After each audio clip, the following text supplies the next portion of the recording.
আসসালামু আলাইকুম প্রিয় শিক্ষার্থীবৃন্দ, আশা করি সবাই ভালো আছো। তো আজকে আমরা শিখব 45 ডিগ্রি কোণ। তো আমাদের অলরেডি দুইটা কোণ আঁকা শেষ। 90 ডিগ্রি কোণ আমরা শিখে ফেলেছি, 60 ডিগ্রি কোণটা আমরা শিখে ফেলেছি। এবার 45 ডিগ্রি কোণটা কীভাবে আঁকতে হয়।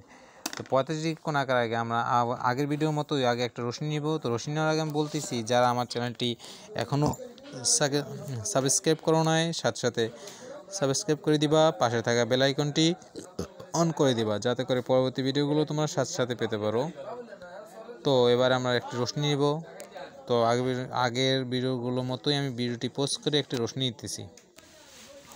এবারে একটা রশ্মি নেওয়ার পরে এবারে যে কোনো একটি মান নিতেছি, ছোটও নয় বড়ও নয়। এবারে এই বিন্দুতে বসাবো।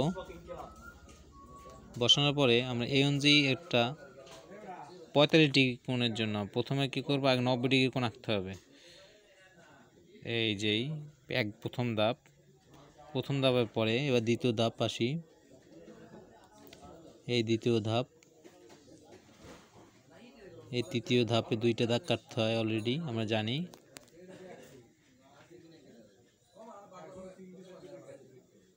এবার চতুর্থ ধাপ।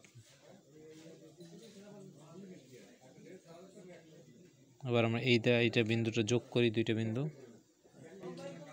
তো আমাদের অলরেডি 90 ডিগ্রি কোণ আঁকা শেষ। এবার আমরা 45 ডিগ্রি কোণ আঁকবো। তো চাঁদার যে কোনো একটি মান নিব। তো এটা একটু বড় নিতে হবে, এটা ছোট নিলে হবে না, এটা বড় নিতে হবে। তো এখান থেকে আমরা এখান থেকে একটা বিন্দু কাটবো। এই যে একটা বিন্দু কাটার পরে এখান থেকে আবার এই যে এখানে একটা বিন্দু হয়েছে আমার, এই যে এখান থেকে নিতে হবে দ্বিতীয় ধাপে। এবারে এই বিন্দু, এবারে দেখাও এই বিন্দু আর এখানে যে বিন্দু, এই দুইটা বিন্দু আমরা যোগ করে দিলে 45 ডিগ্রি কোণ হয়ে যাবে। তো দেখো এবারে আমাদের চাঁদার মাঝে প্রমাণ দেখাইতেছি, দাগ দেওয়া শেষ। তো এই যে 45 ডিগ্রি কোণ দেখো, তোমরা দেখতে পাচ্ছ যে 45 ডিগ্রি কোণ অঙ্কন করা শেষ। এই যে জাস্ট এই যে এই 90 ডিগ্রি, এখানে ছিল 90 ডিগ্রি, এই যে এই 45 ডিগ্রি। তো আশা করি সবাই বুঝতে পেরেছ।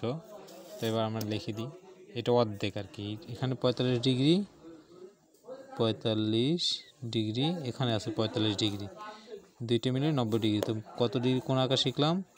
45 ডিগ্রি। আশা করি সবাই বুঝতে পেরেছ।